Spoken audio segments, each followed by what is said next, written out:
Thomas Soto. L'édito écho de Nicolas Barré, directeur de la rédaction des Échos. Bonjour Nicolas. Bonjour Thomas. Décidément, Donald Trump est au cœur de l'actualité. On en parlait dans le journal de Céline Kallmann à l'instant. Il a aussi beaucoup promis. Est-ce qu'il agit vraiment sur l'économie, Trump ? Alors oui, mais ça se voit assez peu. C'est-à-dire que depuis qu'il est président, il a pris une foule de décisions qui vont toutes dans le même sens. Une déréglementation massive, systématique, au profit des lobbies. Il a promis le plus grand coup de balai de l'histoire pour supprimer toutes les réglementations qui pénalisent l'emploi. Et il est en train de tenir ses promesses. Ça veut dire quoi ?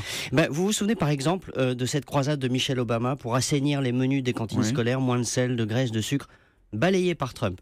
Autre exemple, des insecticides qui avaient été jugés dangereux par la précédente administration, de nouveau autorisés. La vente de données personnelles, par exemple, aussi par les opérateurs de télécom, c'est désormais permis alors que c'était interdit. Les normes de réduction d'émissions de CO2 des voitures vont être assouplies, etc., etc. Bref, il fait n'importe quoi. Oui, voilà, les lobbies ont fait une liste de courses et Donald Trump est en train de l'appliquer.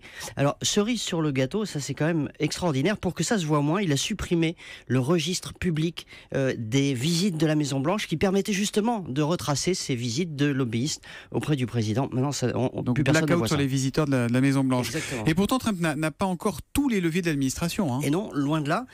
Sur les 550 hauts postes clés de l'administration fédérale qui doivent être confirmés par le Sénat, il en a confirmé seulement 46. C'est du jamais vu. L'administration fédérale ne fait qu'expédier les affaires courantes. Eh bien, comme vous le voyez, ça n'empêche pas Trump de détricoter systématiquement une série de réglementations sur l'environnement, la santé, les normes sanitaires. Et cette promesse-là, il est en train de la tenir. Décidément, c'est bien aussi quand les politiques ne tiennent pas certaines de leurs promesses. Merci beaucoup Nicolas Barré, qu'on lit donc dans les Échos.